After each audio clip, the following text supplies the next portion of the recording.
Hey Pops, what does the book you wrote help people understand that most fasting content leaves out? My intention was to remove the mystery and the fear, because the mainstream medical establishment is going to tell you, oh my God, you gotta eat every day. You're gonna fast no more than 2 or 3 days. all these brand new fasting experts that just popped up in the last few years are saying, well, let's abbreviate, let's do fasting mimicking diet. Let's see if we can accomplish what we want without having to do what we have to.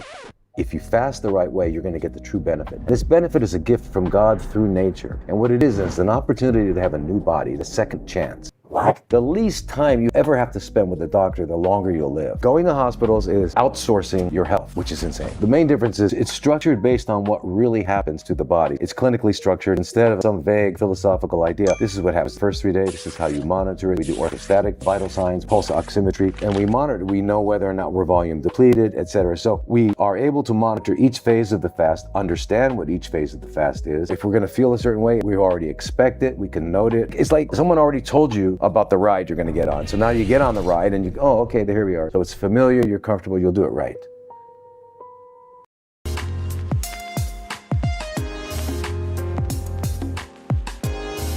Hey Pops, who did you write this book for? I wrote this book for everybody out there who wants to fast but has been afraid to fast. Their mother says you better eat, and their friends say, what are you, crazy? And you read it online, it says don't fast and all that. I want everyone to know that, yes, you can participate in the only cure that nature ever handed out to us. And you can do it safely, and in the end, you're going to get a state of health and a renewal that you cannot get any other way. Right now, I feel like humanity has been robbed of this event through linguistic manipulation, producing fear. So I wrote that for you and everybody you know, to know that you too can participate in the only healing modality that exists.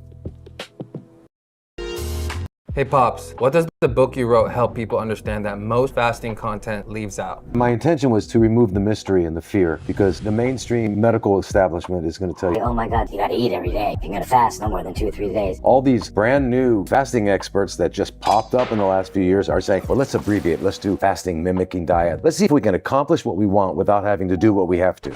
If you fast the right way, you're going to get the true benefit. This benefit is a gift from God through nature. And what it is an opportunity to have a new body, the second chance. What? The least time you ever have to spend with a doctor, the longer you'll live. Going to hospitals is outsourcing your health, which is insane. The main difference is it's structured based on what really happens to the body. It's clinically structured instead of some vague philosophical idea. This is what happens the first 3 days. This is how you monitor it. We do orthostatic vital signs, pulse oximetry, and we monitor. We know whether or not we're volume depleted, etc. So we are able to monitor each phase of the fast, understand what each phase of the fast is. If we're going to feel a certain way, we already expect it. We can note it. It's like someone already told you about the ride you're going to get on. So now you get on the ride and you go, oh, okay, here we are. So it's familiar, you're comfortable, you'll do it right.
No sound.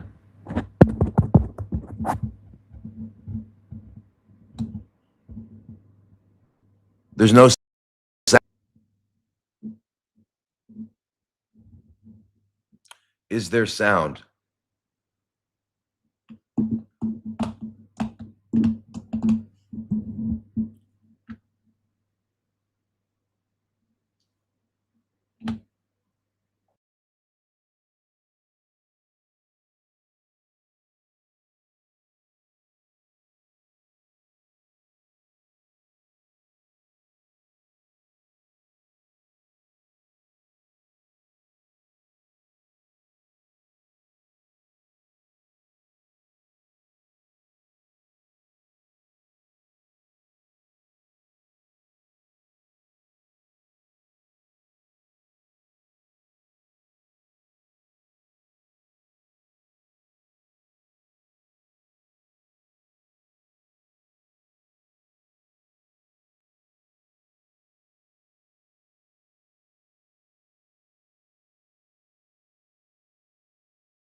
Sound?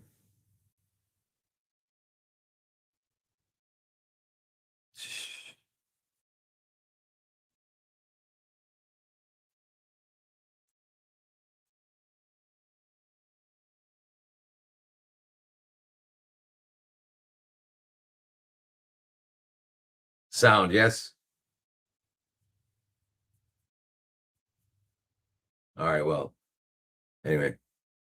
And by the way, I'm done censoring myself. I'm not going to censor myself. Okay. And if anybody kicks me off their platform, okay, kick me off.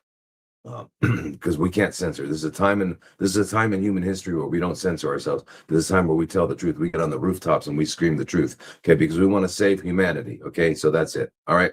Anyway, I wrote this book on fasting, and I want to let you know the reason I wrote this book on fasting is I want everyone to have to realize that you can fast. That fasting has been around as long as we've been eating. All right, and yeah, Gary, I will stop. I mean, this nonsense, bullshit. Anyway. Because what, you want me to sound like everybody else? Okay. Well, should I sound like Chat GTP or Dia? They're all anyway. So, and so my purpose of all this is for this book is so that you can now comfortably know how to fast. You'll be prepared for it. You'll understand the phases you're going to go through. You'll know if you're in trouble. Also, in the beginning, are you qualified? Can you? Because not everybody can. And so can you? And so we need to know that, because fasting, by the way, is the only cure ever handed down to us by God through nature. All creatures fast when they're sick, except us. We eat chicken soup. But the rest of the biosphere, the rest of the zoological um, um, organisms, when they're sick, they stop eating. And the reason they stop eating is why? Because when we're not eating, our body heals. That's what our body does. It's not that healing is not something you do. It's something that happens. It happens. It's a happening. Okay. Just like you're not beating your heart right now, and you're not breathing your lungs, and you're not secreting your hormones. You're not doing any of that stuff. That stuff all happens. That's how the life is. That's how biology is. And by the way, we were designed to heal. You know, and if you ever doubt that, if you ever think you cannot heal, go into the kitchen, get a little knife, and give yourself a little cut on the finger, and you watch it for the next 96 hours and tell me what happens. All right, and then go try that on a Mercedes, and go scratch a BMW, and go scratch a Rolls Royce, and go scratch your Maserati, and tell me if that heals. It won't heal. Okay, so this is a magical, wonderful, incredible, divine earth suit. All right, and it is designed to heal. All we have to do is not intervene. We're not going to intervene into a system that we cannot even comprehend. No, what we're going to do is we're going to give our body the opportunity to do what it does, and it heals. All right, so that's what we're going to do, and that's what fasting is about. And I wrote this book because I want to give you back that your confidence, and realize that, by the way, I am 100% sure that neither Moses nor Jesus had medically supervised fasts. Okay. And so the book is called Therapeutic Fasting for Renewal and Reset, Metabolic Renewal and Reset. It's Amazon now. It's all Kindle, but it's a manual, so you can fast. No sound again. Is there no sound again?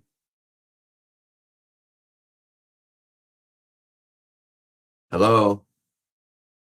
Oh, okay. All right. All right. So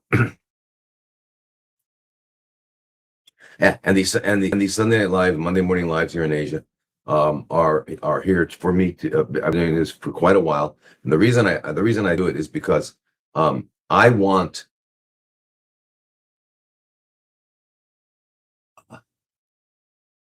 there are many voices out there telling you this and that, this and that.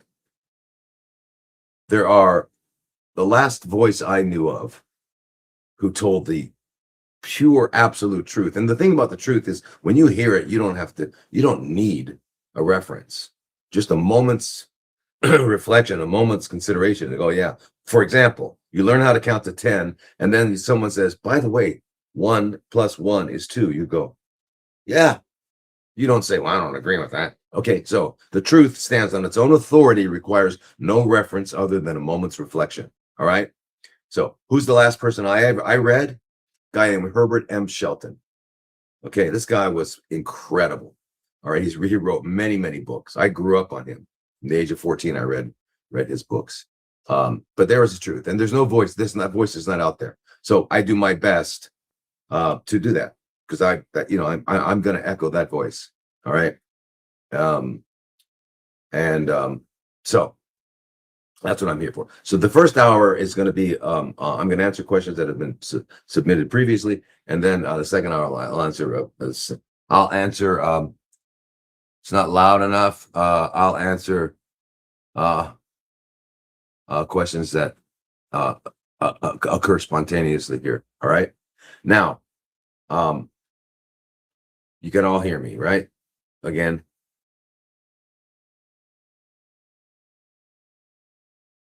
Yeah. I'm being heard. Okay, my gosh. So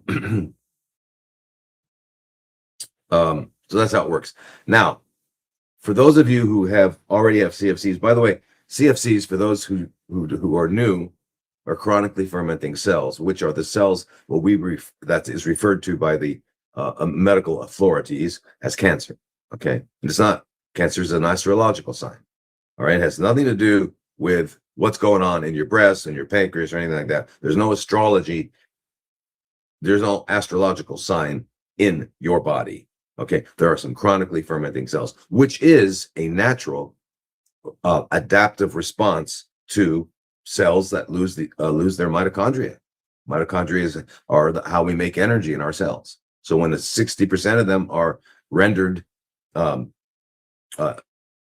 rendered defective, or one way or another, because we live in the 21st century and it's a very toxic world.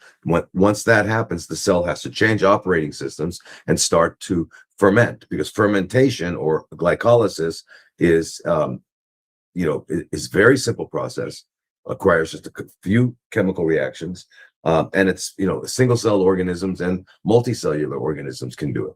Anyway, that's the fail-safe mode of energy production. So when we can no longer use our mitochondria because they've been rendered defective, then we quickly change operating systems, and then we have to make some epigenetic changes. In other words, silence this gene, turn this gene on, and make all these changes. And once the cell has done that and it's able to survive on fermentation, which is very inefficient. Remember, it's one glucose gives you only 2 energy molecules called ATP, whereas the other way, mitochondria, one glucose gives you 38. So it's a very, very different in terms of efficiency. So you need to learn how to survive. So those changes that our cells go through to become able to survive on fermentation are chronically fermenting cells.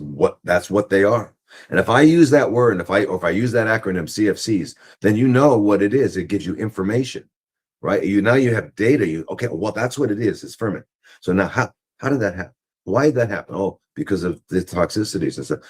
So once you understand, you have information, you can actually develop a strategy to resolve it. But if someone just says you have cancer, you don't know what that means. What does it mean? What does it mean?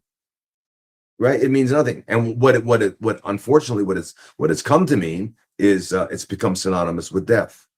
On purpose, they do that, and it's not at all. I can tell you. How can I tell you that? Because I've seen people that were told they had 3 weeks to live. And I was getting postcards from them from Paris 8 years later. All right. So many situations like this. So it doesn't mean that at all, but it's come to mean that. That word. So that word is not only not providing you information, but it's giving you 100% fear. Fear shuts down your immune system. So you can't heal. All right. So what they're calling the standard of care, you and I know, is the standard of scare. Okay. They scare you into submission. They scare you into acquiescence. All right. All right. All right. So that's what CFCs are. So we have 3 groups. We have the CFC group, which is a private group. All of us that are on this CFC group, we meet twice a week, private Zoom. It's at this same time on a Monday and a Wednesday. If you're in the West, it's Tuesday, Thursday. If you're over here. And there's a Telegram group. You're going to be on Telegram where everyone's communicating, and there are other people. We have a nutritionist, we have kinesiologists, we have someone who's actually he was a Buddhist monk for 20 years, and he left the monkhood to get married and have children, and he helps us. Meditation. And what is meditation, in case you don't know out there? Because a lot of people are saying, I'm not going to meditate because you're either Christian, Jewish, or Muslim. These religions don't want to violate their religious codes. And so they're afraid that meditation may be, praying to another God or not. But meditation is not praying. Meditation is listening for the answer to your prayers. So if you've prayed, don't get up and walk away. Give God the respect to sit there and listen for the answer. And that's what meditation is. Okay. That's learning to shut up. Okay. Very difficult. So we have the ways to do that. All right. So anyway, that's what Tenzin is going to help us do. Now it's too cold. There we go. So anyway, that's what we do. And then there's the second group. It's called the parasite group. We meet once a week, and then there's the health and healing group. We meet every other week. Now, if you're in Europe or like South Africa, and you're in these time zones, these times are not. It's like 2 a.m, 3 a.m. for you. So what I do is my picture is blurred. My picture is blurred. Well, I don't. I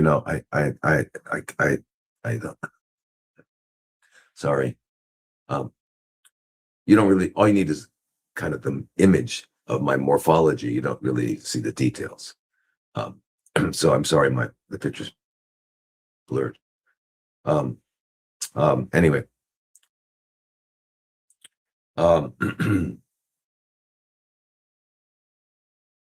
Where's Ryan? Oh, so for people that in Europe, all that what I do is on my hi there, everyone. Hi, Killer. 4 p.m. my time, which is 10 a.m. Europe and 9 a.m. UK. All right, on Saturdays. Okay, so that's great. Thank you, Jillian. So that I try to accommodate everybody. I just, and those are small private meetings, and we're able to. I answer everybody's questions until we're done. And who knows how many hours it takes, but that's what I do. And and by the way, if you've got, here's the one thing I want you to understand. I accept the fact that I don't know anything, and that what I know might be a misunderstanding. So I'm always open to learning. So if you've got if you say, well, listen, you're wrong about this, okay, please tell me how, because I want to learn. I've never stopped learning. I'll be a student forever. I'm happy to be a student. Okay. So, but so far I haven't, I've read the masters. I haven't read opinions about the masters. I've read the masters. So that's the shoulders I stand on. Anyway, so join our groups. Just go to drlodi.com. You can join these groups, and we can, because right now I won't be able to interact with you. I'm going to read your questions, but if I don't quite understand what you're asking, it's the, we're what's the word? Yeah. Let me move this. Let me move this over here. Okay. Now, okay. So here's the first question.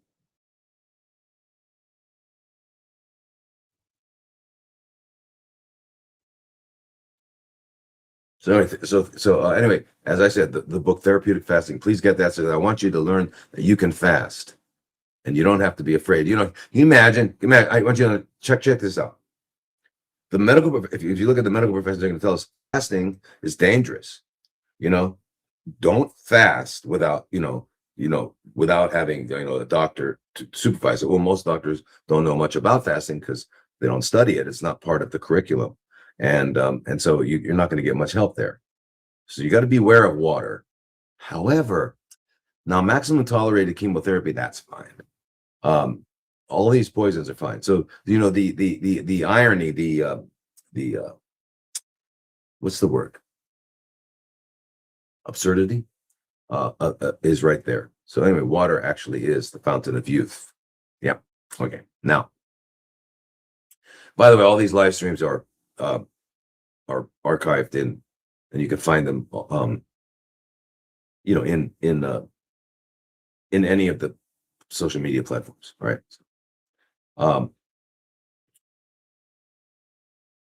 So anyway, it's at Dr. Thomas Lodi, MD, Dr. Thomas Lodi, MD on both X and TikTok, the new TikTok. I guess we got TikTok back. And then for the rest, for Instagram and YouTube and LinkedIn and Rumble and all those other, it's at Dr. Thomas Lodi.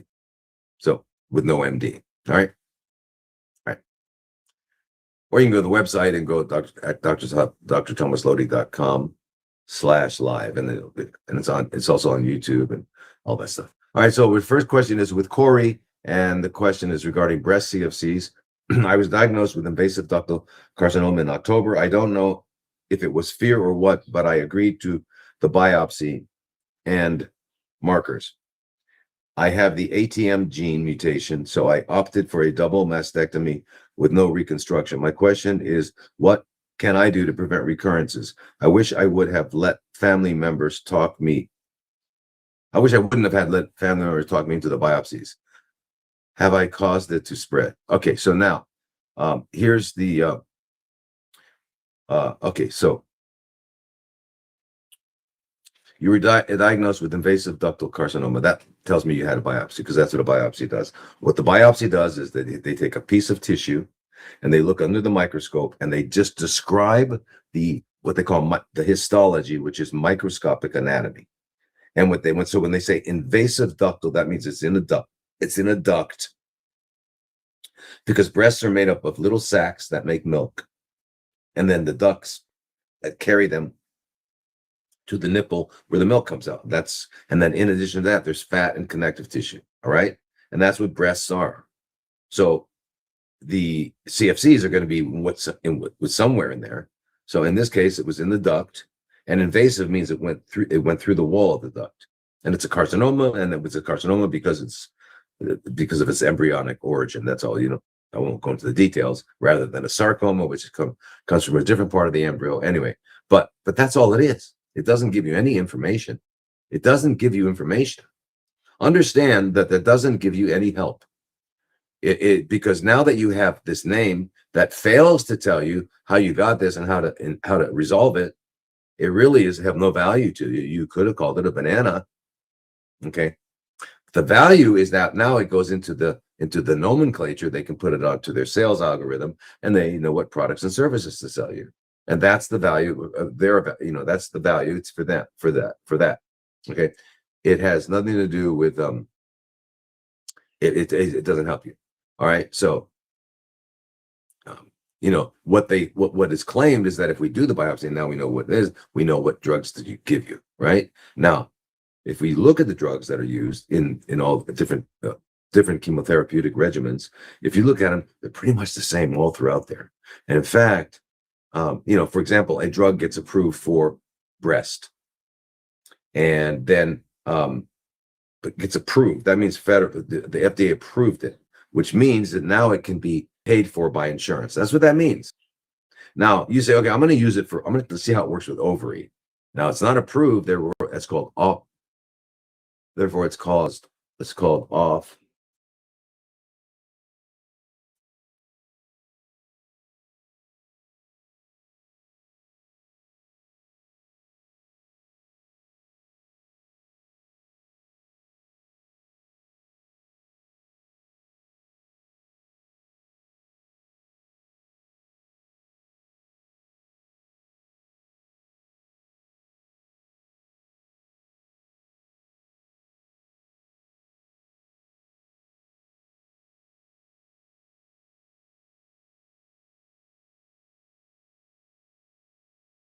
I don't know what people are saying.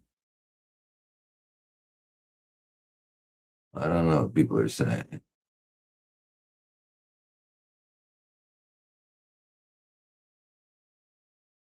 I don't know what people are saying. Anyway, I can't keep track of all this. What are you saying about there's a little girl on a horse?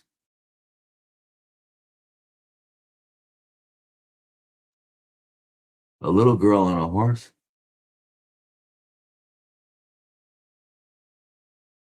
Anyway, is the sound off again?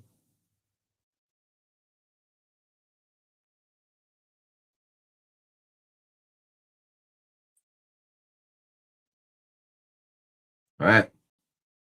I don't know. I don't know. I don't know. I can't.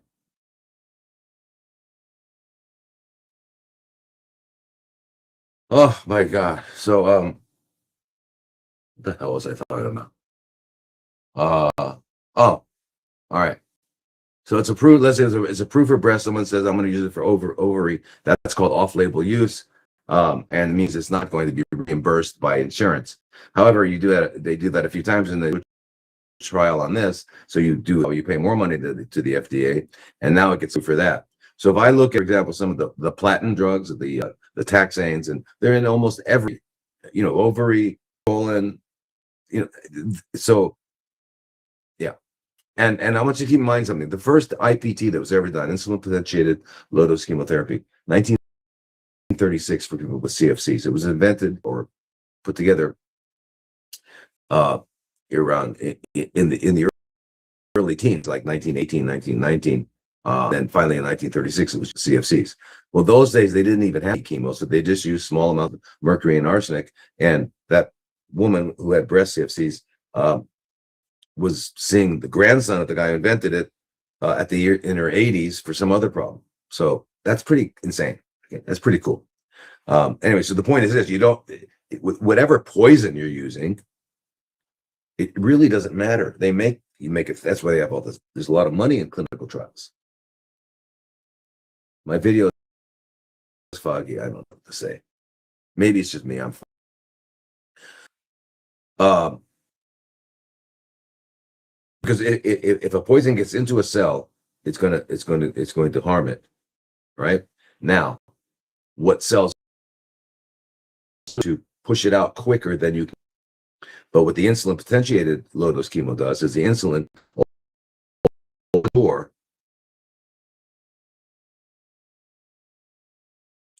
The insulin opens a door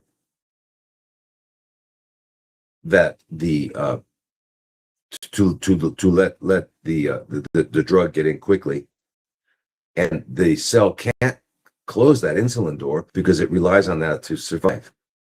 So it's pretty cool. So as long as you can get the poison into the cell quicker than the cell can push it out, it's going to be effective. So it really doesn't matter what it is. It really doesn't matter what it is. You can get, I mean, anything like I don't know, arsenic, hydrogen peroxide, and any kind of poison, and get it into the cell, and the cell can't push it out. The cell's gonna stop doing what it does by anyway. It's not gonna be there anymore. All right, so keep that in mind. So I just want you to tell what I'm trying to let you know, Corey, is that what you've done what they want, and it's sad, but you're okay. You're going to be fine. You just have to realize, okay, this is what happened, and I succumbed to the pressure of my family of getting a biopsy, right? And they want you to get a and they wanted you to get a biopsy. So you did that, and then they told you had a gene. You had a genetic mutation, and therefore they did a double mastectomy. Now, there are no genes for CFCs. One more time. There are no genes for CFCs. There's no genes for CFCs. What they're talking about, for example, with BRCA, or what they're talking about is there are a gene can be for example, you can inherit a gene from either your mother or father where there's the gene is not working, and that's one of the job of that gene is in the repair of double-stranded DNA, because when a cell is dividing, when it's dividing, there's all sorts of things that can happen, right? That this breaks off or that breaks off. So there's all sorts of repair mechanisms there. One of them is this gene that they've named BRCA. But so it's not there to cause, so you understand, there's no gene to cause CFCs. All right. And so, and if there is a problem there, for example, let's just use the BRCA one just because it's well known, right? For breast. They say, well, do a double mastectomy to prevent it from going else. But remember, if the failure to repair double-stranded DNA is not going to only occur in the breast, it's going to occur everywhere, ovaries, pancreas, brain, everywhere. It's not going to just occur there. So to think that you should specifically do that. So, for example, BRCA is well known to affect breast, ovaries, uterus, colon, pancreas.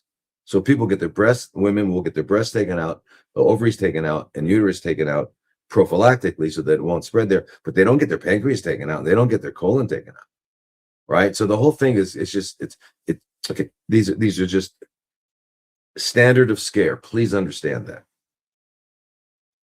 Now your next question is, what can I do to prevent recurrence? Now, all these terms, we got to stop using their terms. Chronically fermenting cells there's not a recurrence. There's no such thing. All right, because it's not a thing. All right. Okay. So chronically fermenting cells do not recur. What happens is they're not all eliminated. If they're not all eliminated, they'll continue to grow. That's that.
Are we on again? The screen is frozen. Okay, we're on again. Okay.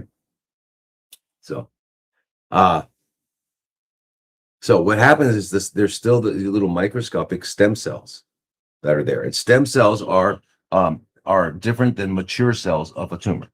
Okay, so the stem cells have what's called metabolic flexibility. They can survive in all kinds of environments, whereas the mature CFC cannot, because it's very restricted in its metabolic capabilities. All right, and so the stem cell is the only thing that can spread and become a successful metastasis. All right, so two things need to happen. If you consider that a stem cell is like a seed, what does a seed need? It needs soil. Okay, so your job is to change the soil. That's your body, your biochemistry. That's what you eat when you go to sleep, all those sorts of things that contribute to your internal biochemistry. That's the soil, and you take care of that. The other thing, there are drugs that eliminate the stem cells, such as ivermectin does that, mebendazole does that, niclosamide does that, and there's lots of them that do that. All right, so that's very important to know.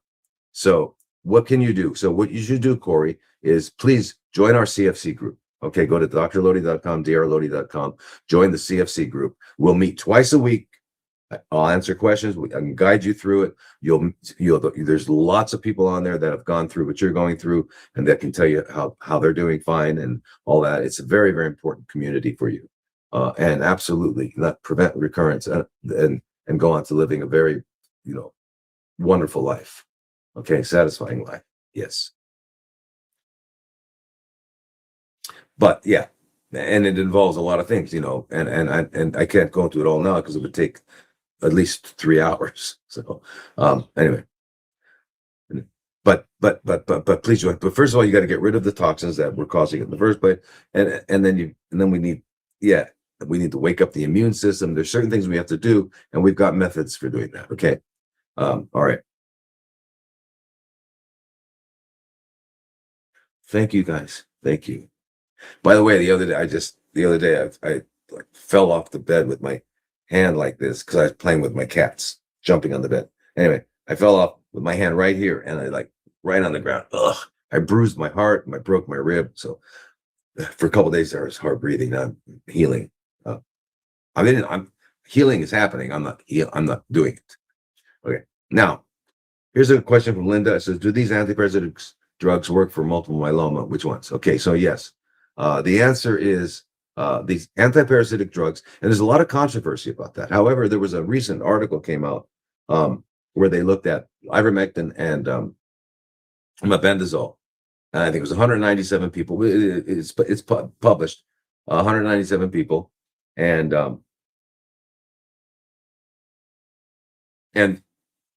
the ones that were taking the ivermectin, they were taking what, 25 milligrams of ivermectin, 250 milligrams of mebendazole, and I did like a 6-month follow-up, and like almost 50% was gone.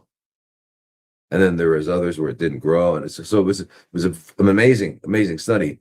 Now, I would recommend even the addition of niclosamide to there and different dosing depending on your liver function. So you have to, you can't just blindly take these. You have to, how your liver function is okay. So that's very important. But yeah, they do work for multiple myeloma. Yeah, specifically look at niclosamide for multiple myeloma. Niclosamide, and they all do. So, but remember, it's not only that. It's not only that. That's only one part of a program that's going to change your biochemistry.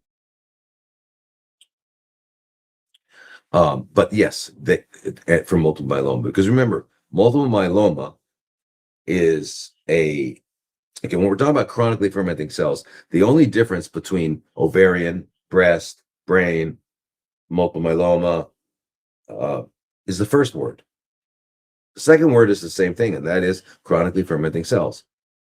All right. So what happens with multiple myeloma? It's happening in the plasma cells, which come from B cells, which are lymphocytes. And that's where it is. Whereas in breast, it's in the breast, and so just understand it's the same thing going on. And so what these drugs do is they turn off those pathways that are necessary for CFCs to grow. They're kind of like you know, their biochemical pathways. All right. So now, yeah, so they do work. But Linda, take a look at niclosamide, and there's and please, you got to join our group so we can get into this. Now here's Nessie, colon and rectal question: what plant-based proteins do you prefer? Do you prefer how much spirulina amino acid for breakfast, chlorella amino acids early dinner? How much would you please be less than excellent choices? They are high in lysine. All right. Okay. So, all right. So I understand your question, and a lot of people probably share that question. And when we talk about plant-based proteins, please understand that what is a protein? By the way, humans do not need to eat protein. Should I say that again? Humans do not need protein. What we need are amino acids, because a protein is made of amino acids. And for us, we only need 9 of the 20 that are in nature. There are 20 amino acids in nature.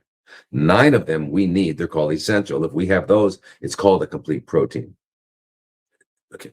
But out of those 9, we can make the other 11. Now we have the 20 amino acids to make peptides and proteins and other things. All right. So that's what we need.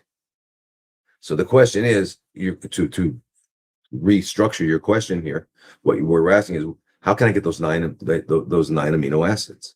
Well, chia seeds have 18 amino acids. The 9 we're talking about, plus 9 of the non-essential. Non-essential means you make them. Okay. So just chia, and yes, spirulina, tofu, there's a lot. In fact, percentage of protein per calorie, there's more in broccoli than there is in dead cows. The muscles of dead cows that people eat. There's more in broccoli. There's more in spinach. I mean, it's just okay. There's more. Now, each one of those are not complete, but you have 2 or 3 of them together, and you've got all the 9. But foods like chia, and spirulina, and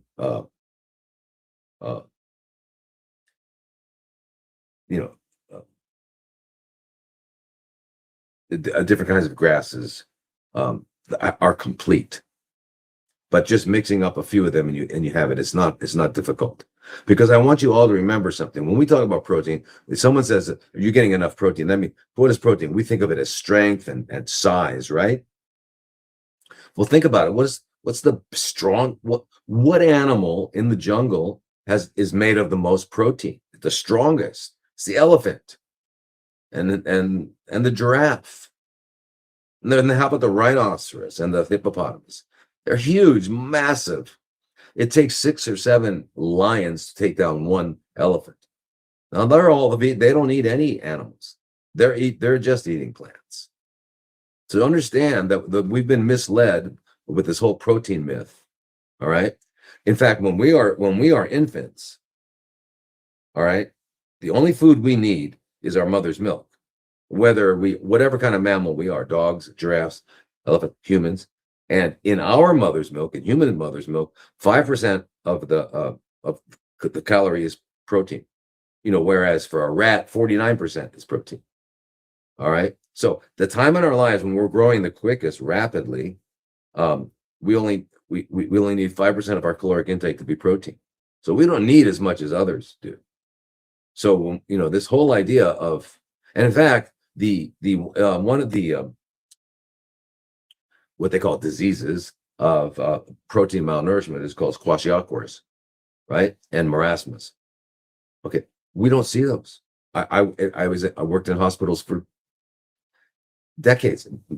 I never saw anyone admitted with these diagnoses, and none of my friends have either. All right, you just don't see protein malnourishment unless the person's not eating, like you see in countries where they're starving. And the children have these big bloated bellies, and that's because that is kwashiorkors. All right, so don't worry about that. Okay, what we need to think about with nutrition is, are we getting enough fats? And the reason you got to get enough fats is because the membranes of your cells, which are about 100 trillion cells, right, are made of mostly of fat. And all the membranes of the mitochondria and all. So all these are made of fat. And the membranes are how the cell interacts with its environment and is able to maintain its separate existence. The membranes, right? Now, and our brain, 70% fat? So we need a lot of fat. And if you consider we're making anywhere from 37 to maybe 50 million new cells every second, so we need to have lots of parts around to assemble this. All right, and so it's the quality of that fat that's going to determine the quality and the health of the cell. Because the one other thing that the cell membranes do is that they function as biological capacitors. In other words, they hold in voltage. Voltage is electrons, which is anything that's alkaline or antioxidants. That all means electrons. So the net amount of electrons available for work for the cell to do its job is the voltage, cellular voltage. Well, the normal cellular voltage of a cell, of a healthy cell, is anywhere from -22 to -25 millivolts. But if you have CFCs or you have anything that's chronic, you've got to get up to -70 millivolts and hold it there until you're healed. But if the quality of your membranes, the capacitor, are not strong enough, you'll never achieve that. That's a big deal. You just will never achieve that. But if you do, it's gone. That's how important that is. So really, what we need to look for is are we getting enough fat, healthy fats, the right fats? And again, here's the chia seed. Not only is this chia seed going to give us the protein we need, it's going to give us the omega-3s and omega-6s, and it's going to give us a soluble fiber so in our colons, we'll be able to make short-chain fatty acids, which are necessary. So it's definitely a superfood. So is spirulina. And spirulina is magic. If you've ever had a chance to eat real spirulina, the actual, instead of most of us get these compressed tablets of spirulina, right? And if you'd like to, I love the taste of spirulina, but the actual spirulina itself tastes even better. You got to eat it like within one day, otherwise it's because it's very ripe. But it's fantastic. I used to be able to get it when I was in Bangkok. But anyway, spirulina, it's magic. Tofu, soy is magic. And for many, many other reasons too, right? The cruciferous vegetables. So what we need to look at, we focus on fat because carbs and amino acids are what plants are. Plants are made of carbs and carbohydrates and amino acids. And then the oils, the fats, are in the seeds and nuts. And those are the three macronutrients that we need. But those are our three macronutrients, but all organisms need, right? And so easy to get all that. So you focus on getting enough fat so that you can have healthy membranes. Your brain can work quickly, right? You don't get slowed down. You don't get cognitive decline or anything like that. Okay, so that's so that's the thing. So don't think about protein.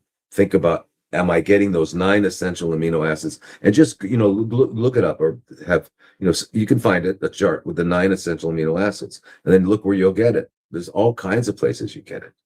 You'll be shocked that it's easy to get. That's not the concern. The concern is, are we getting enough fats? Okay. And the thing about carbohydrates are absolutely necessary for health. They're one of the macronutrients. Okay. Next question is it good to have a certain fruits at the beginning of recovery from stage C colorectal? Are blueberries, strawberries, kiwis, pomegranates a good idea? Okay idea or very bad idea? I have no context. What do you think? Okay.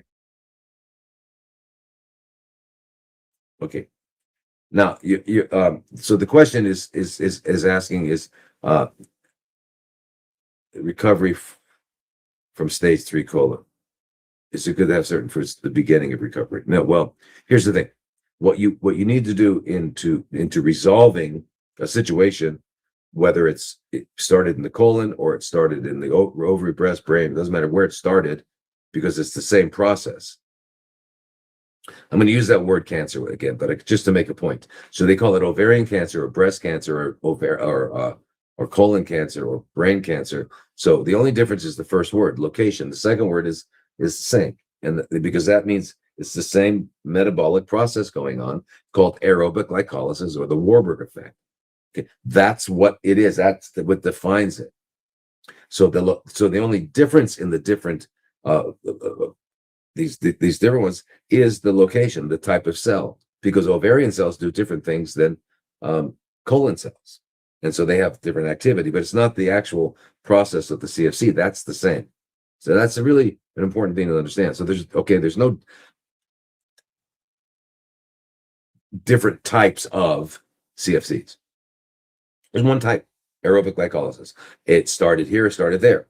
And then depending on where it started is going to give you an idea of how it might act. So for example, if it's in the breast, it's going to have more sensitivity to certain hormones than others. However, there are estrogen receptors on colons. There are estrogen receptors on pancreas in the brain. So it's not that that's exclusive, but it's just that they'll have more of a direct response to it. So those are the considerations when they call different types. They're not different types. There's different cell types, but the process is the same. Okay, very, very, very important to understand. So yeah, can you have fruits? Yeah, always eat fruit alone.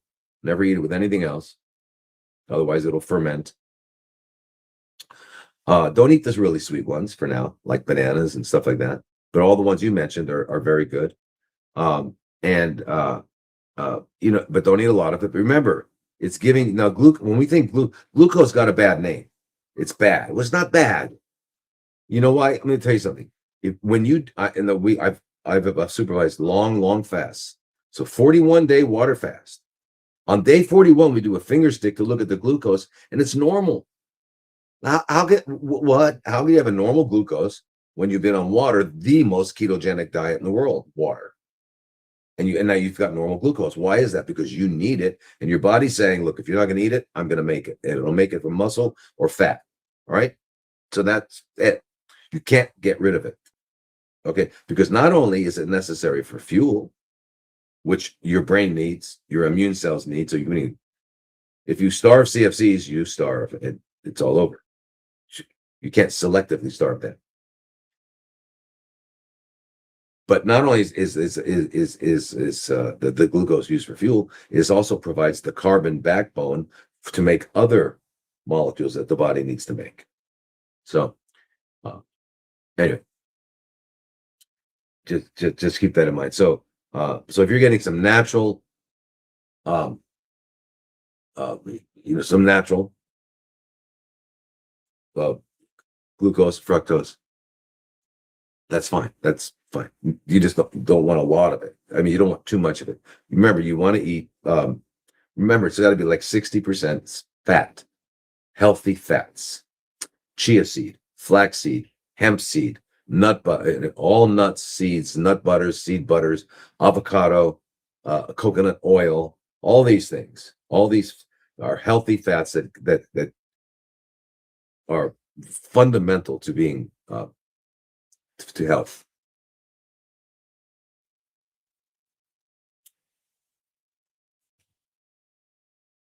Okay, number 3. I have been intensely dizzy for 1 year. I have been bleeding anally for 6 months.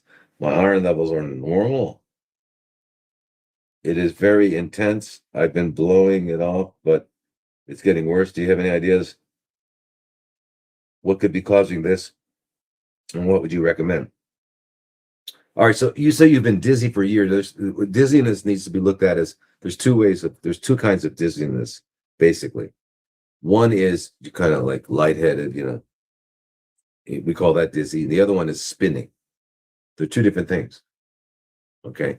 So I'm assuming that yours is not spinning. I'm assuming yours is the lightheaded, because if you're bleeding a lot, and if you've been bleeding a lot,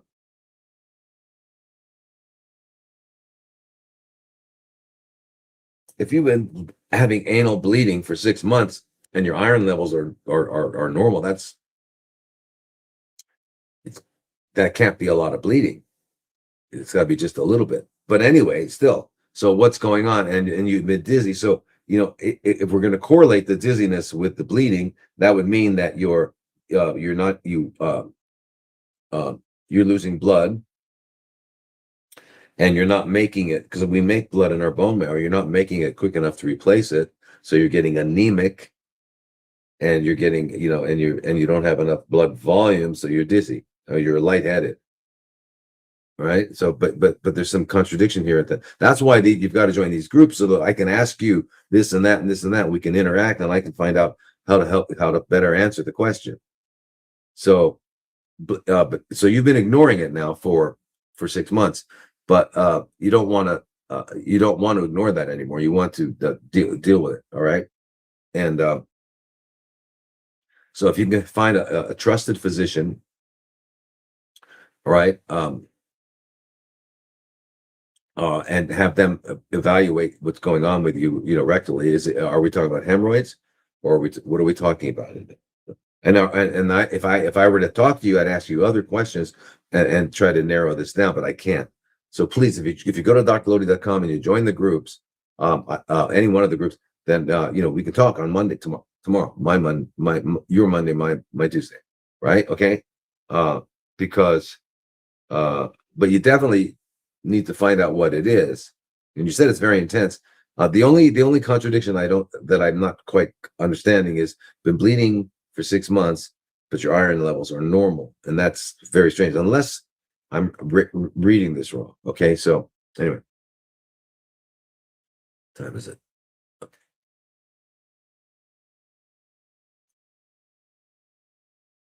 All right, so here, question number 4. I know this is a crazy question. I lost everything in the Malibu fire and way too sick to work, and my dream is to go heal at Oasis. He's referring to an Oasis of Healing, which is my clinic in Arizona.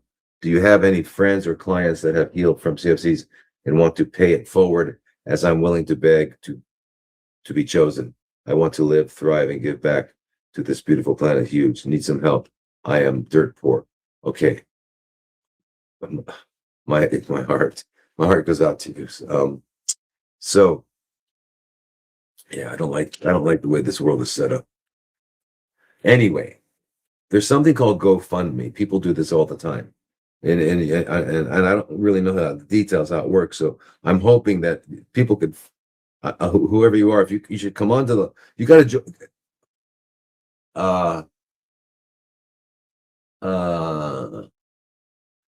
hello at drlodi.com, hello at drlodi.com, hello at drlodi. Okay, and talk to my assistant Fa, and then you can send me a direct email. I can see if I can help you do that. But GoFundMe, many people are able to fund their healing programs through that, and there may be other ways. I don't know for sure, but the people at my clinic in Arizona will definitely know. And there's got to be a way to do that. And then on the other hand too, most of what's required, and this is, I know most people don't believe this, but most of what's required is what you do. Okay, because remember something, healing is intrinsic to the organism. It's intrinsic to, like, you have a big gash on your arm, you go to the surgeon, they sew it together, they approximate the edges, but you have to heal it. And if you're malnourished, it won't heal, or poisoned, it won't heal. So in other words, healing is what happens in your body. You don't push healing, you don't force healing. Okay, all right. So anyway, so most of what happens, what's required for restoring health, is it's the way we live, and it's very specific. Involves cleansing and all that stuff. And yes, when you come to Oasis, of course, you get everything all at once, and it's all right there. And because it's hard to put this all together, on your own. And if because then you'd have to run here to get the colonics, you'd have to run here to get lymphatics, and it's crazy. So, and then the food and all that sort of thing. But please contact me, so we can try to help you get this funded. And I'm sure, there's lots of people out there that would be happy to donate some money to help you do this. So anyway, please contact us.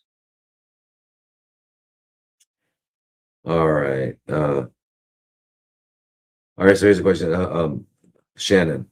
Hello, doctor. What is your recommendation for substitutions for raw food for people with gastrointestinal issues, for people that cannot digest raw veggies?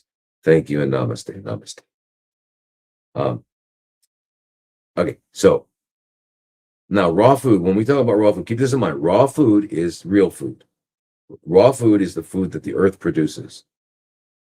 When we take it and we process it with heat, we damage it. You know, heat damages. That's why you don't put your fingers in fire. You don't put your clothing in fire. You don't put your money in fire, because fire is destructive. So we know that. So uncooked food is real food. So a tomato is food. Tomato sauce is completely different substance. All right. So to say you can't digest it, now, so let me explain something. In the raw food are enzymes that auto-digest. So they actually help digest. They digest, they auto-digest, self-digest to a certain degree. By the time they reach your pancreas and your duodenum, they've already, so now your pancreas and the whole structure of the duodenum does not have to work as hard, because there's been auto-digestion. So in truth, it's much easier to digest the uncooked. Now, why do people have problems? Because you've been eating the diet you've been eating, whatever it is, but it's been cooked. And so the diet you eat determines the microorganisms that will be living in your gut. Okay. So, for example, if you were to look at people with who ate nothing but fast food and look at their microorganisms, they'd be very similar versus the people who ate home cooked food versus vegetarian. So your diet is their diet. All right. So now what's happening is the microorganisms in your gut are not, they must be used to whatever you've been eating, and they don't eat necessarily the raw food. So how do you get around that? Now, the substitutions for real food, yeah, that's what it's, we'll talk about that in a minute. So what you want to do is enhance digestion, help it. So what you do is like 10, 15 minutes before eating, especially if you're 40 years old or over, you take 1, 2, or 3 capsules of betaine hydrochloric acid, which is what our stomach makes, because you have to have enough acid in your stomach for proper digestion, right? Then you would eat the raw food. You can blend it first. You can have blended soups. They're delicious. That way you don't have to worry about having chewed it enough. But you just still put it in your mouth, mix it with your saliva, swallow it, or you can eat salads, whatever. And then when you're done, finished eating, you take a handful of the good digestive enzymes. And the company I use, I don't have any affiliations with anybody, is called Transformation. And if you're eating vegetarian food, then there's something called Digestzyme. Yeah, one of their products. Anyway, a handful of those. So now you've enhanced both of those situations. But you're going to go through a period where you're going to be bloated and stuff like that because of your microorganisms. But by taking probiotics and then eating the food that will allow them to survive, because remember, if you take healthy probiotics and then you eat a fast food diet, they have no food to eat. They won't survive. You won't correct your dysbiosis will not be corrected. All right, it's very, very clear. So what you eat is what they eat. So you're feeding them. All right. So the microorganisms that are in the relative proportions that are compatible with our optimal functioning live on uncooked plant foods. But you can work your way into it. So you can have some steamed. Steamed is because remember, when you're cooking, steaming and boiling, all you do is eliminate the enzymes, but you don't produce what are called Maillard chemicals, which are actually poisons, right? Which is what you get with any other type of cooking, whether it's frying or grilling or broiling or baking. All that stuff is going to produce Maillard chemicals, which is on top of eliminating enzymes, has also produced toxins. But you can do that, and you've got to explore raw food because there's a lot of delicious soups and stuff that. So now we have a book uh, with raw recipes. And you can get that on Amazon too. It's called Stop Making Cancer. Sorry for that word. But it's a recipe book. You can also just go online on any online and look for like, let's say, what is your favorite meal? Like, whatever it is, and say, is there a raw, healthy version of this? And then they usually have like a video of someone preparing it, and will show you how to make it. So these days, it's really easy for that to happen. Okay. It wasn't always that way. I mean, way back when there was, there was um,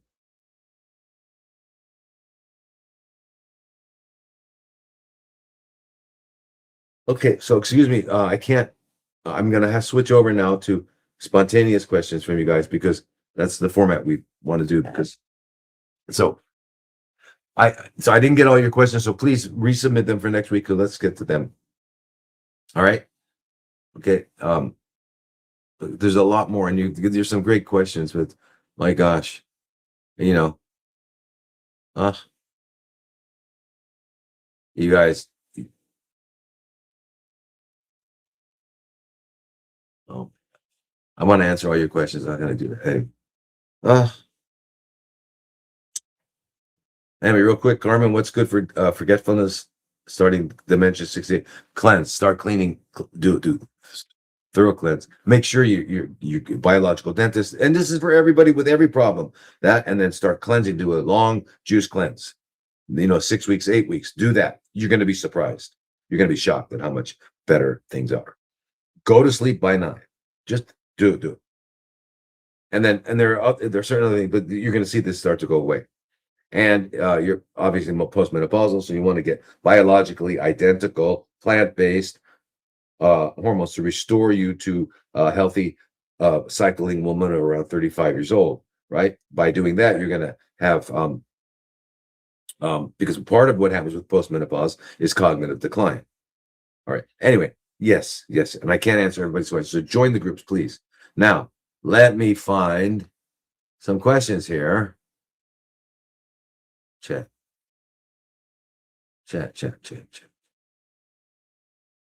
Oh, we go. Now,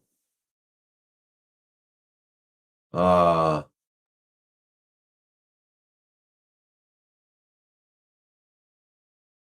won't it move? Come on.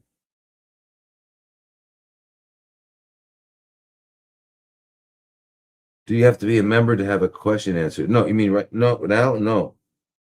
No. Only in the groups, right? Yeah. No. You don't know. If right now, I mean, you just anybody who's here can ask a question, sure. Um, and let me move this over here. There we go. Yeah. Okay. Cool. And come on. And this over here. There we go. Cool. Whoops.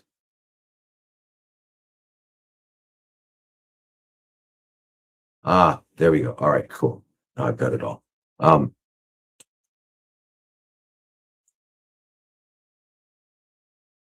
Okay. It is Carla here says, do you have a book on recommended diet for 60-year-old healthy but want to eat more healthy? Well, I have the book. It's called Stop Making Cancer. I don't know if Hammy, if you can get that up to show people, but it's anyway, it's recipes. All right. Now, as I said, the healthiest diet is an uncooked plants, because that's what we're made. And if anybody has any doubt about what humans should eat, all right, do this. Go naked in the jungle. And what I mean by that is, if you were to go to a jungle or a forest and take all your clothes off the way you were born, and you go into the jungle, tell me what's for dinner. And what I mean by that, what did God give you to obtain your food? we know like an anteater has this. They don't need any tools. They're going to eat the ants, right? The lion is prepared, jaws, the whole thing, the claws. The hyena's prepared. The giraffe's way up there is going to eat those leaves. Every creature is prepared to eat what it's going to eat. So what were we prepared to eat with? What are we going to do? Well, we're not really able to keep to uh, uh, uh, you know unalive animals very well, right? We need weapons, we need tools because we weren't designed by it, designed for it.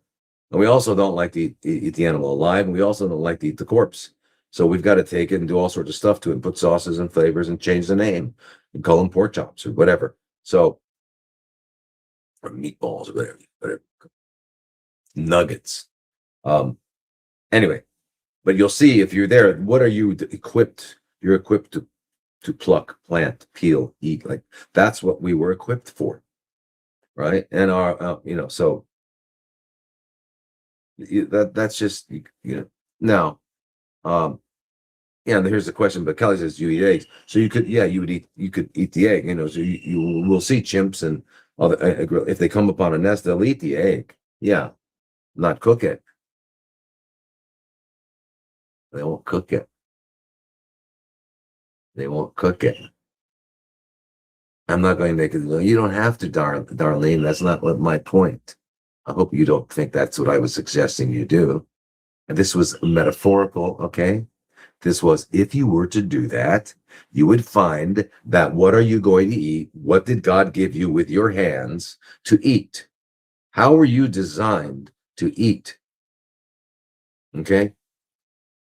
If you think that you were designed to eat what they call steak, which is muscle of cows, then you would have to take away the cow's ability to breathe and take it apart with your hands.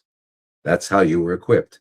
This is what I'm saying, Darlene. So though I didn't tell you to go naked in the jungle, I'm sure you didn't really mean that. I'm going to assume you did.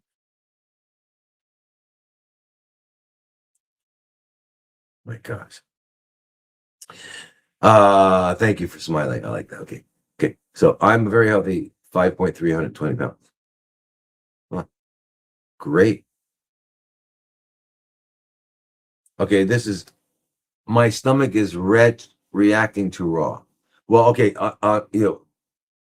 when you say stomach, do you mean stomach or because our abdomen has a lot of stuff in there, and mostly we refer to it as our stomach. My stomach hurts just because it's at our belly, but it could be something else. So when you say your stomach is reacting to raw, so what I was trying to say before is that people that have a hard time eating raw because they find like they get bloated and stuff like that. It's because again they don't have the right microorganisms or the healthy microorganisms that they need, and that'll change. And I kind of just gave you a way to do that, by making sure you take the hydrochloric acid before eating and then the enzymes after. Make sure the food is chewed well or blended and stuff like that. And when we think of, and most people think of raw, they think of, you're just gonna eat celery and cucumber, but it's crazy. You should taste our raw lasagna. Look at the book we have, raw lasagna. How's that? The raw. I mean, it's fantastic. It's amazing. You'd be shocked. Burritos, tacos. You can make all that stuff raw, healthy. But once you start eating that way, you'll find that you don't really need that. That's sort of the transition. And then you'll want more just whole foods. But in the beginning, it's very, very, very, very good. But yeah.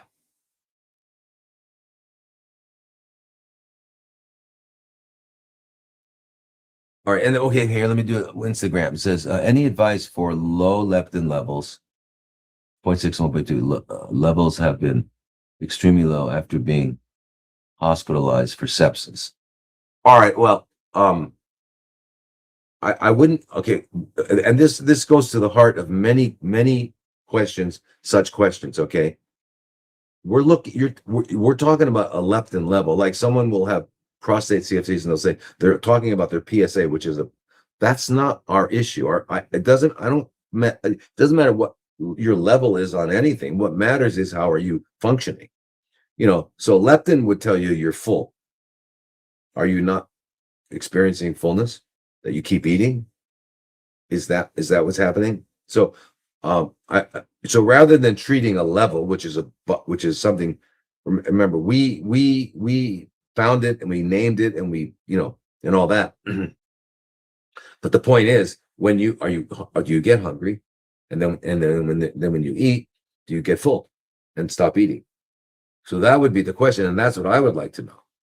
So if you're, rather than looking at leptin levels, right? And how about your ghrelin? Have they looked at you? So you can look at levels, remember, but the most important information is, am I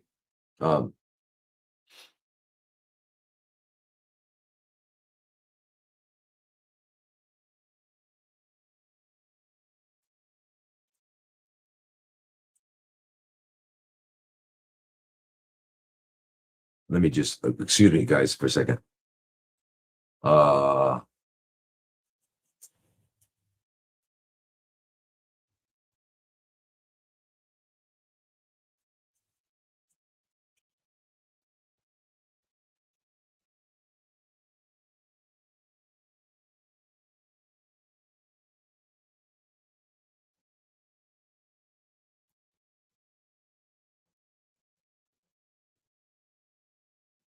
All right, you found it. Okay, good, great. You found it. Okay, great.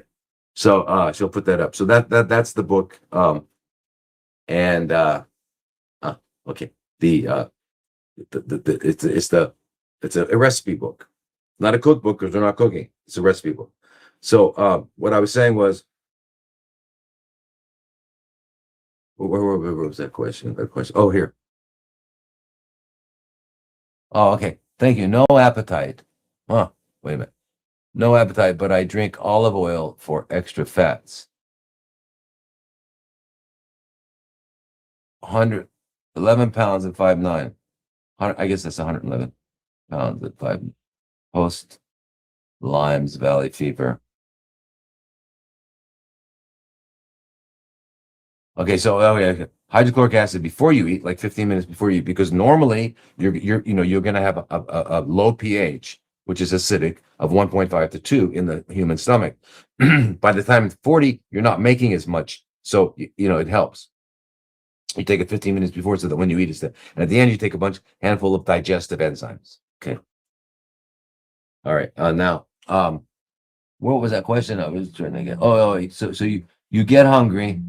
You're eating olive oil. Well, for the fats, avocados, nuts, seeds, chia porridge, nut butters, seed butters. These are all very important. Okay, so that you can do. So you do get hungry and you do get full. So don't think about your leptin levels. Think about how you're functioning. And then also what I'd like to know is what is your I thought I saw you said something about what you these keep moving so fast. Where was it? You said post Lyme Valley fever and mold. All right. Post Lyme, so you don't no longer have it. Okay, now again, if we really get into what is Lyme's, what is all right. So anyway, here she's they're going to put up here on the but unfortunately it's not, you're not going to see it on Instagram, but on the other ones there it is, and that's the book there. But it's and I'm sorry I used that word, but anyway, it's a recipe book, so it's really very, very helpful. All right. I should have it here. Show you that. I do have it somewhere. Anyway. So yeah. But that'll help you with recipes, and you can find that on Amazon. Okay. Now. Good. So she also put the link in the chat. So look on the chat there to find the link. The chat in both Instagram, I think, and Restream or whatever. All right, so that's that. Now, let me see where were we. Okay, so okay, we'll go back to Lyme's, valley fever, and mold. Okay, so valley fever is what is referring to it's prevalent in Arizona, and it's a particular type of mold fungus that gets usually in the lung. And then there's Lyme's, which is allegedly caused by a bacteria, a spirochete bacteria called Borrelia burgdorferi found in ticks. And that's minimally controversial. But you're post that stuff, that's fantastic. So in other words, that's all gone. You had sepsis and now you're doing well. So now it's really important that you eat nothing but healthy food, right? Okay. And so you need to start eating your nuts and seeds and avocados and things like that, and organic, blended soups, salads, and some delicious. Look in the book for some really delicious recipes. Be surprised with you'd be surprised. What, this is raw? You're kidding. This is well. If I could have this, I could eat that. I hear that all the time, because our idea of raw is Bugs Bunny eating carrot. All right, so that's that. So what else did we get in here?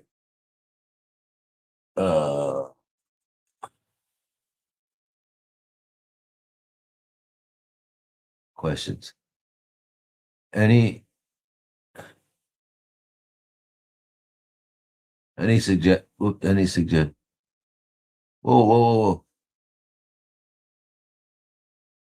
Any suggestions on eating? What was it? Conjunctivitis? Well,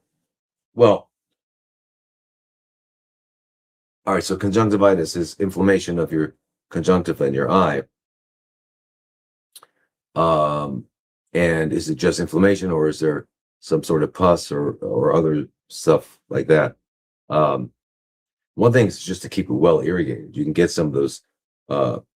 They're like, it's just normal saline, kind of like from pharmacy tears, and you just flush out your eye, keep it flushed and clean, because that's really what you want to do. And if there is a colonization there by some microorganisms, Argentin 23, which is the only kind of colloidal silver I would ever recommend, Argentin 23. It's made by a company called Natural Immunogenics. That's silver. It's not going to hurt your eye. You can just put a couple drops in, and that'll take care of any microorganisms. But I think just flushing it, usually just keeping it flushed, it'll do well. And then you get rest and make sure you're eating. Whenever you're ill, you're not feeling well, just stop eating and drink lots of fluids. You can drink juices, but just stop eating for as much as you can and let your body heal.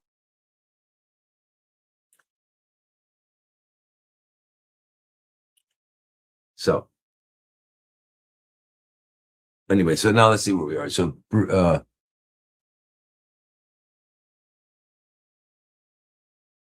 any question? Okay, here's this is on Instagram. I have a pretty severe rheumatoid arthritis. I'm on Orentia IV drugs. Parasite test came back negative. Should I do parasite cleanse even if the tests are negative? Thank you. Yes. So most parasite tests are going to be negative. You're not going to find them, and especially if they did them in looking at your stool and trying to find them there, because they can be anywhere. Remember, they're not only in the gastrointestinal tract; they can be in other organs. There's a test called UPDX,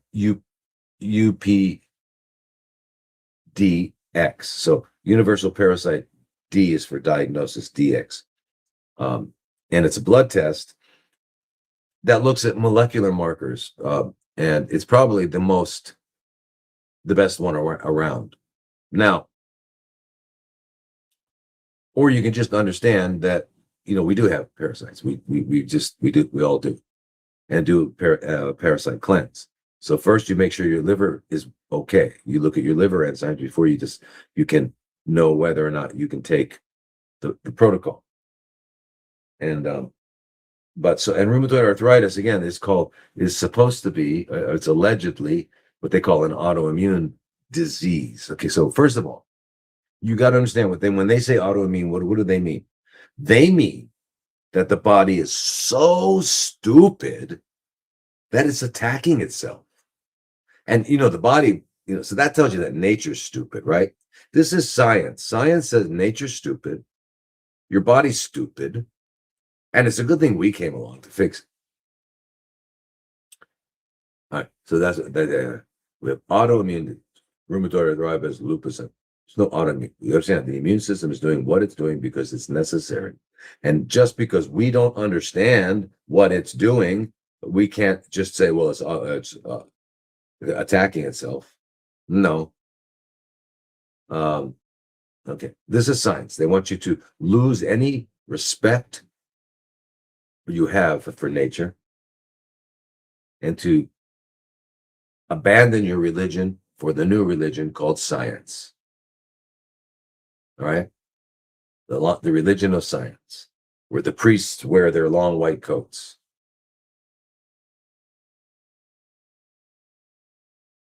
And the body is stupid, nature's stupid, but not them. They're smart. All right. So anyway, so the rheumatoid arthritis. So anyway, what is mind blowing is that fasting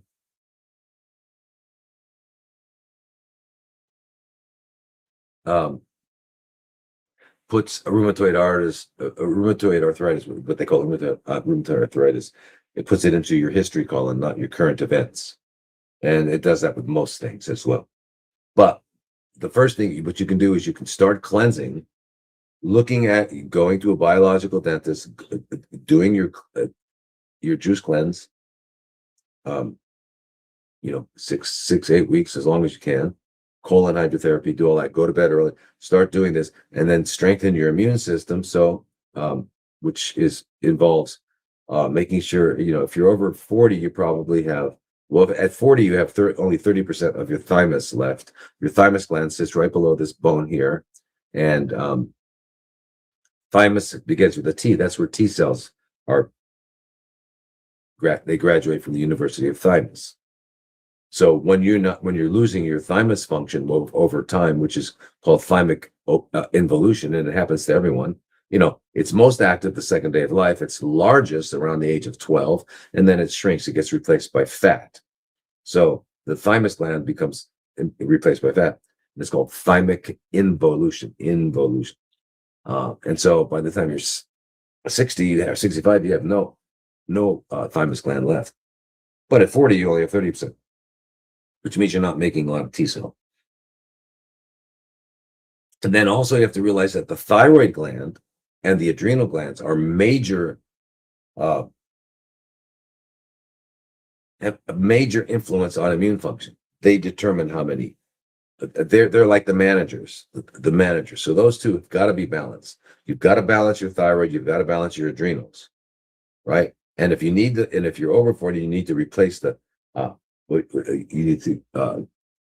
what the thymus gland does is it produces a 28 amino acid peptide called thymosin alpha 1, which you can get and use to start maturing T cells. And that's what it'll do. So you'll now have new T cells.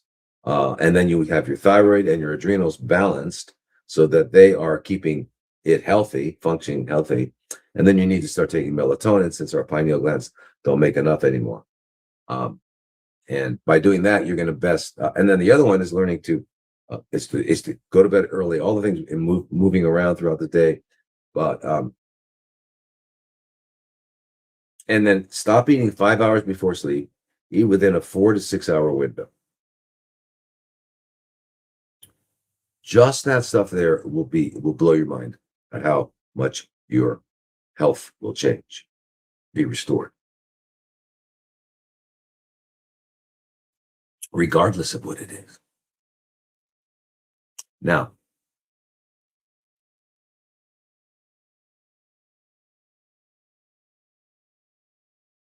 let's see.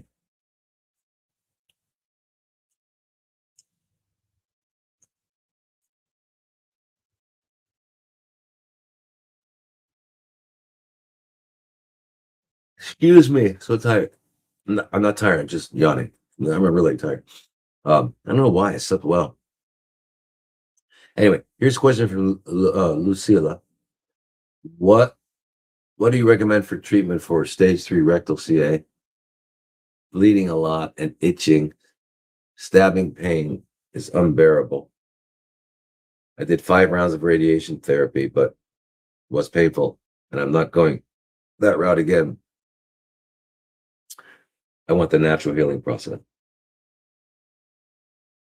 Excuse me. Well, I'm glad. Finally, sadly, it took you to go through the radiation, but because the natural, the only kind of healing there actually is natural. So, so Lucila, there's a whole program. You got to join our CFC group, and I give the basic. There's what you need to do. Biological dentist, make sure there's no root canals and extracted teeth and all that sort of thing. Do the important cleansing. Now the radiation, unfortunately, see radiation in soft tissue, right? Hard tissue would be bone. Soft tissue is not bone.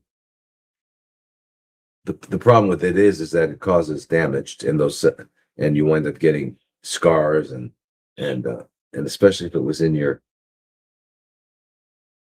excuse me, around your colon, because you can now get strictures, and blockages and stuff like that from it. So that's, it'll be hard to understand what's, the origin of your unbearable pain. So because we've got to take care of your pain, because if you have unbearable stabbing pain, then there's no way you can focus on anything else, because pain usurps your consciousness. So what I would like to know is, and that's why you got to join so we can talk. But did you have these stabbing pains before you had radiation?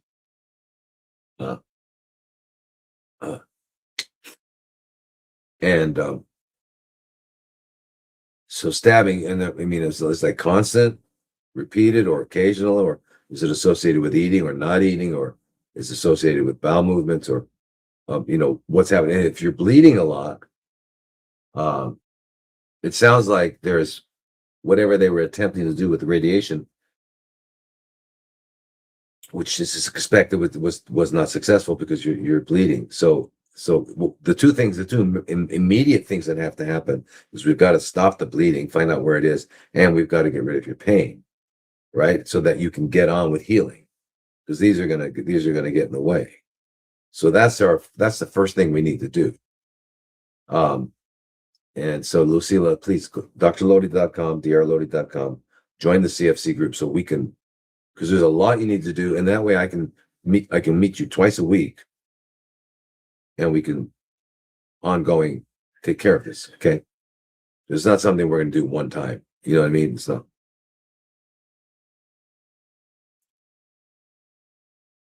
So,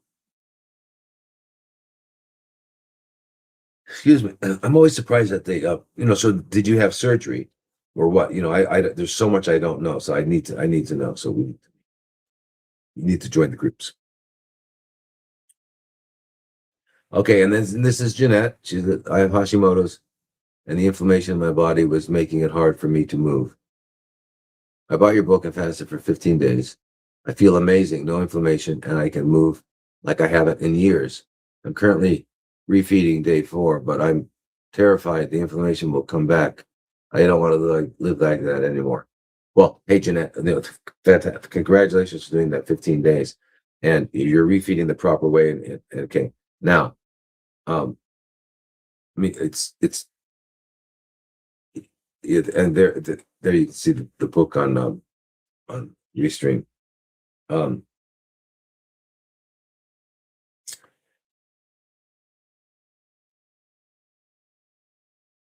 excuse me.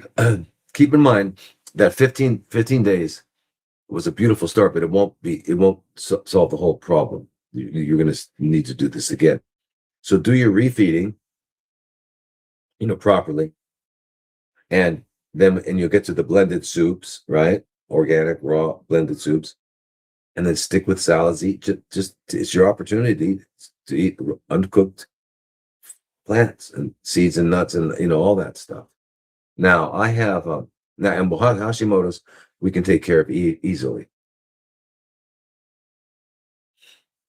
Um, I I've talked about this many times, but it has to do with uh, replacing the iodine and at the same time making sure that your thyroid function is healthy by using thyroid supplements. So there's a way of doing this. I just um,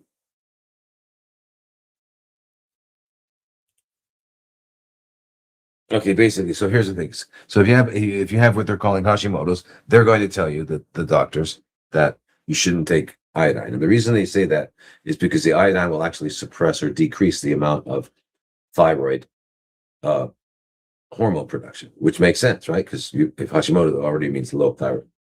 But the problem is low iodine, so you've got to replace it. And then while you're replacing it, you're going to be making sure that you're taking enough thyroid hormone so that your thyroid function is normal, because it takes at least a year and a half to replace all the iodine, right? So so there's a way of doing this, and you don't have Hashimoto's. Yep, there's an iodine deficiency. They're calling it Hashimoto's because they found antibodies, and they're saying the antibodies and low thyroid is, by their definition, Hashimoto's. And that's not what's happening. Okay, so because I've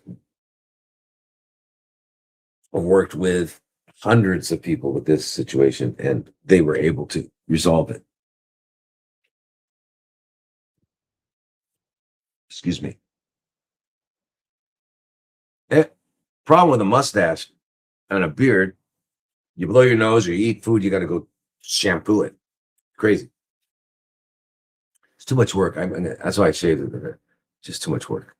Anyway, so you feel amazing. So that means, so what I don't know your weight and your BMI and all that sort of thing, so I can't say what to do. But what I would say is eat healthy for, depending on how much you weigh and all that, for a while, and then do it again and try and do it 21 to 30 day, and then remember after day 11 is when you start to get rid of non-essential tissue. But the Hashimoto's should be it's not it's just low. So you're going to replace your iodine. So for example, Lugol's, you get 25 milligrams of Lugol tablet you take once a day,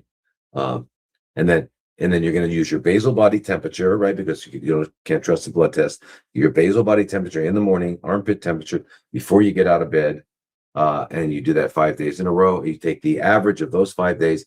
If it's less than 97.8 Fahrenheit or 36.6 Celsius, then you are hypothyroid. So you start taking thyroid medicine. You can get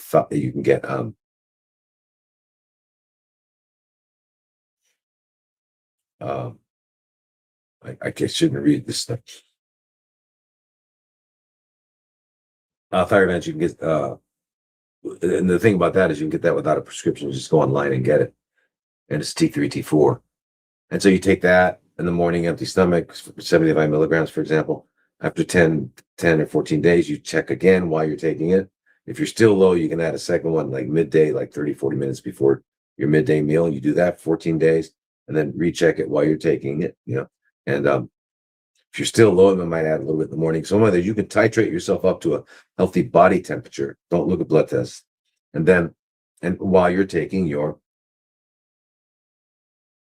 iodine. Now you'll know you're moving up too quickly if you get palpitations or like anxiety or something like that. That means you just need to increase your thyroid medicine more slowly.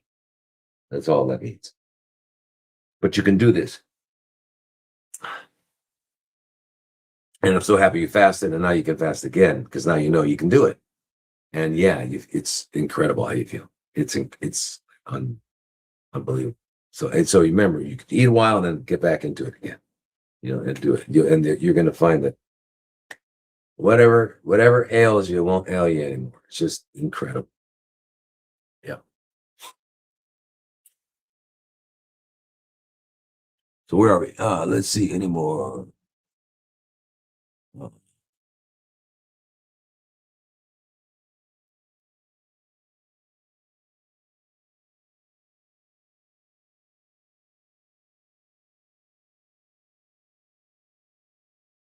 Um.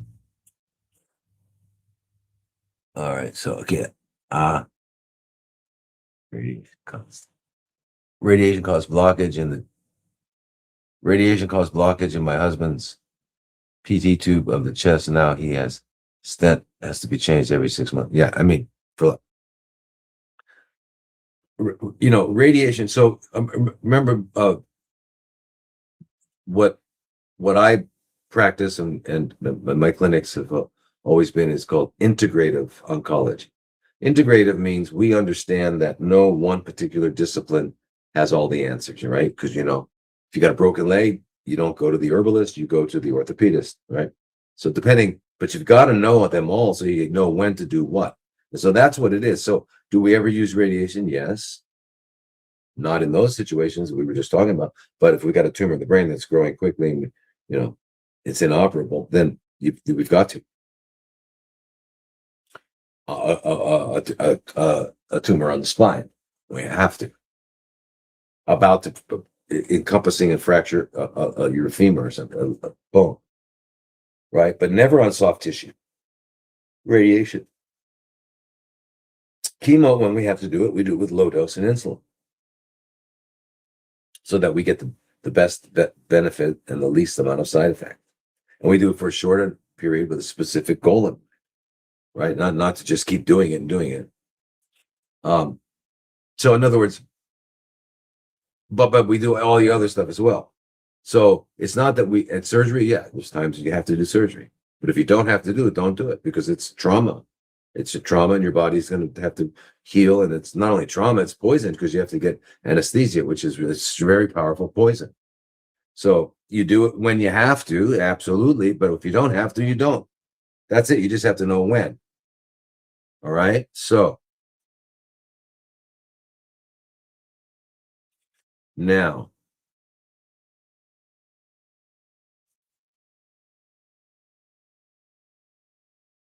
excuse me, my gosh.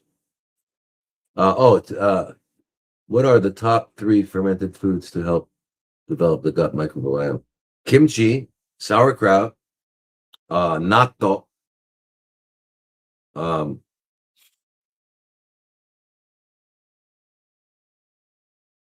There's all kinds of krauts, and they use them throughout Europe, and Germany, Scandinavia. There's krauts, fermented vegetables. And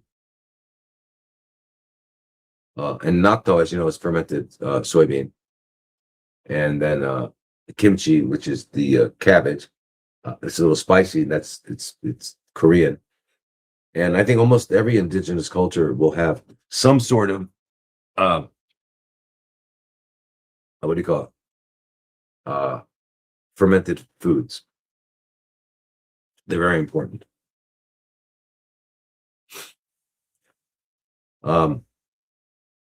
Now, all right, cool.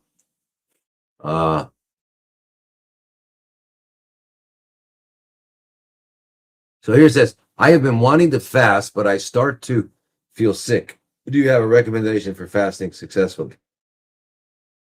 Yes, Jennifer. Please get the book that that I wrote here. Yeah, Shannon just put the phone number there for Oasis. 480-834-5414. Well, I'm glad that's still the number. I thought the number had changed. Well, that's great. That's the number I remember from 2000, 2004 or whatever. But anyway, good. Yeah. Yeah, very, very important. And yeah, so at Oasis of Healing, the we have only like we've expanded a little bit now, but we only have a certain number of chairs, and people come for like a minimum of 6 weeks. So some people are there longer, 3 months or so. So unfortunately, we kind of limit the people we see with the CFCs. That's pretty much the work we do. Not that it's not you're not suffering and it's not important to work with somebody like who's got what they call rheumatoid arthritis and all that. We just don't have the capacity, the capability. If we ever get the opportunity of expanding and getting the center we want, we'll be able to help more people. But for now, CFCs is what we are, and we've been doing it for 21 years. So so we're pretty good. Pretty good. In fact, I haven't been able to find another, and I've been all over the world. I mean, when I say all over the world, I mean all over the world, except Australia. Okay, I've never been to Australia or New Zealand, but and certain parts of Africa. But yeah, but anyway, there are no healing centers that get it all done. They all have different parts of it. Some are giving IVs, some are. But you've got to do it all. You can't ignore the fact that the human being is a mind, body, spirit complex, and you can't. In other words, you can't heal if you're deathly afraid. If you're afraid, if you're scared, that's going to suppress your immune system, and you're just not going to be able to heal. So that you can't ignore that. If you're eating, foods that are not compatible with health. It's not like, so you have to understand when we're not talking about getting rid of anything. You say, well, I got this big tumor. Of course I want to get rid of it. Yeah, that's not the point. What if you got rid of it, but you had heart failure and you couldn't, so your real goal is to be restored to health, but we always sort of pick out one particular manifestation of toxicity and we focus on that. But remember, that's just one particular manifestation. So if our goal is to be restored to health, that where there's health, not only there's no CFCs, there's no arthritis, there's no insomnia, there's no depression, there's arthritis, none of that. All right, so that's the goal. All right, so remember, and so that's the goal. So the goal is to be restored to health. That is, and how do we do that? And that's why it's really the same program for everybody, because health, by the way, this is a secret. It shouldn't be a secret because it's not a secret, but it is a secret. And that is, there's only one way to obtain health. Can you believe it? There's only one way, not two. And that's by living healthy, living healthfully. There's not another way. Can't buy it. Can't demand it. Can't negotiate it. Can't beg. Can only earn it. Health is the consequence of living a life that is meeting all of your biological and psychological requirements. So the question is, what are those and how do we get there? And that's what we need to do. And the thing that I see that I realize that distinguishes an Oasis of Healing from other places is that our goal is you never come back. Our goal is you never need another doctor the rest of your life. Our goal is we've taught you how to be healthy, how to live healthy, right? That's our goal. So that's the main thing. It's not just getting rid of something. It's how do I, so that's essential. Remember, that's essential. And it's not only essential for the person with CFCs, it's essential for all of us. And those of us that are feeling healthy and energetic and all that, well, I want to stay that way. And how do you stay that way? You do that. Because remember, whatever is required to be restored to health, that same thing is required to maintain health. They're not separate. You don't do one thing for a sick person that you and another thing for a healthy person. And what is not okay for a healthy person is not okay for a sick person. All right. So very, very important to keep in mind, please. Now here's oh, Shannon, here I have a list of fundraising ideas. Oh, that's beautiful, Shannon. So I mean, that's it. So you guys and that person that wrote the wrote the question about is there any way to help get fund? Contact Shannon at an Oasis of Healing and 480-834-5414, and she's going to help you get the funds, okay? Because she's got an amazing list. That's really important. It's a sad reality that you got to have lots of money to have to get the best care. It's ridiculous. It breaks my heart every day. I mean, one of the reasons I came to Thailand was because the labor costs here are so much less. So I was thinking, well, that because most of our overhead at Oasis is personnel salaries. So because we're not really technology driven, so I came here and I thought, well, here. But I ran into greed. Sadly, I ran into greed. And everybody I worked with, the costs were far less.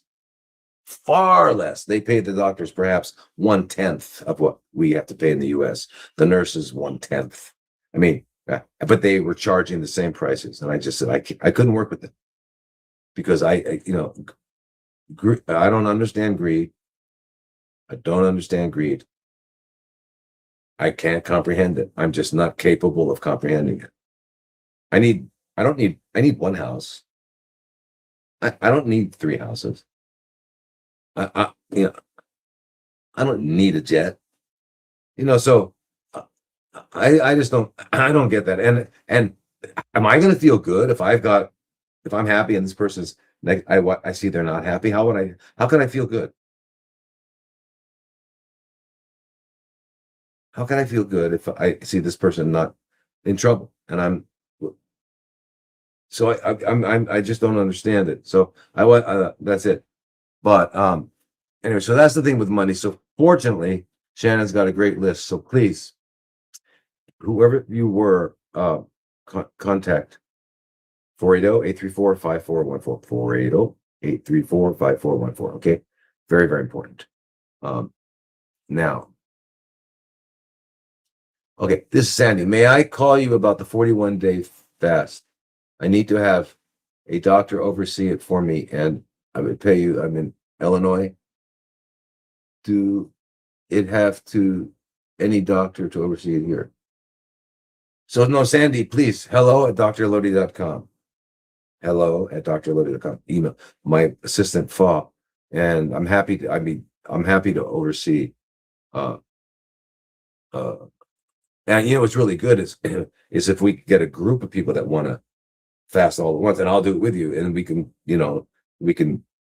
get our own little Telegram group, but absolutely. So yeah, so Sandy, call that and let's look at that 41-day fast. All right, and it may or may not be possible. So I have to ask you. I'd have to talk to you first and stuff, and try to get the book as soon as possible. The book. Therapeutic Fasting for Metabolic Renewal and Reset. Okay. And give a call, Sandy. I look forward to talking to you soon. All right. Sandra Rowe in New Zealand. See, I've never been there. I've never been down under to the Australia or New Zealand. I really want to get there. And I'm just really sad that what's happened to the world, because now I'm wondering, is it, we're not now, and we no longer know if it's safe to go certain places and all that. But I would love to go down there and see it there. So, and I've known I know wonderful people from Australia, New Zealand.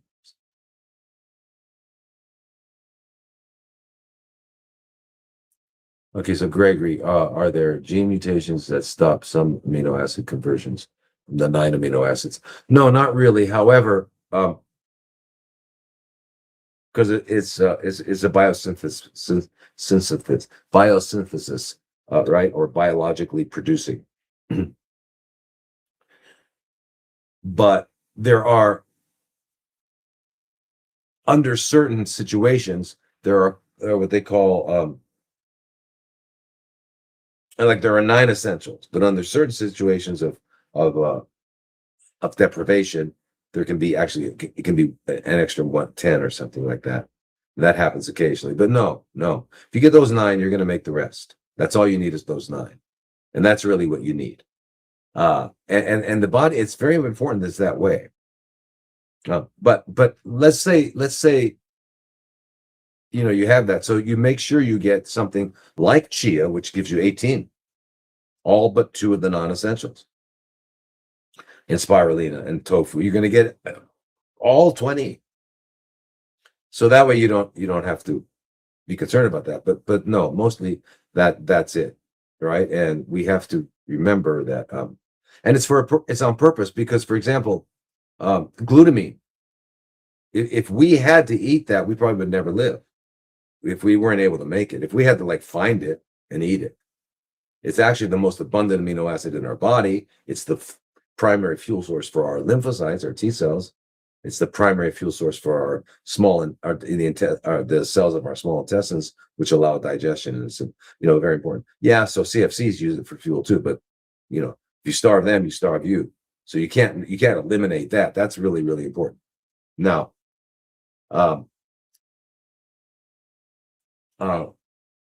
so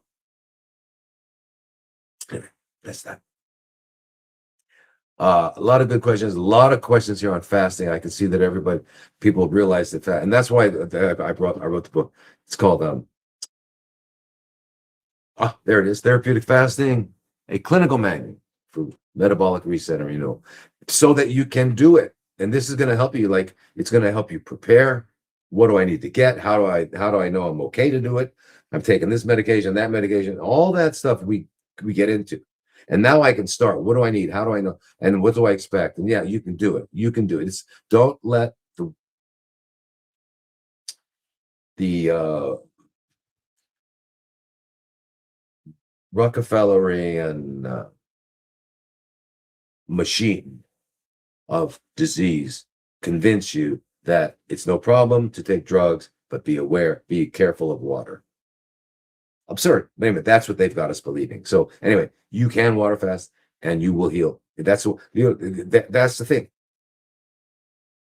Can you imagine selling someone, because who's going to give you 100%? Okay, there are no 100% guarantees with anything,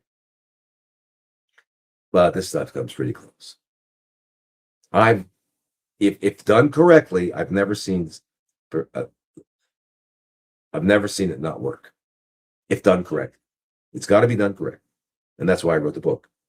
But it really doesn't matter what it is. That's how powerful it is. And who gave it to us? It's God. It's the body working. It's allowing it to work. But you've got to know what you're doing. You've got to do it correctly. Otherwise, it can be dangerous. Of course, it can be dangerous if you don't do it the right way, or the way that is going to allow you to heal, right? Because people have died doing things incorrectly, mostly with refeeding. If you refeed incorrectly, that's, especially on a prolonged fast, that's very problematic. Okay, very dangerous. So please, so get that and then maybe we can get a group and do a group fast. Pick a time. The hard part, for most people, for me, is to find the time. I mean, how could I, because I'm telling you, by 14, you're okay, 14, 18, 20, but there comes a time where you're just not able to, you don't have the energy to do your work. So So that's the hard part is finding the time. But it doesn't matter if you can do 14 days, if you can do 21 days. That's fantastic. Let's see how, let's do that. Let's do that. But anyway, um I want to get rid of the mythological fear of fasting. Anyway, thank you very much, everyone, and I will see you next week. And please join the group so we can talk tomorrow. Okay, Swadee Kap, Namaste, Aloha.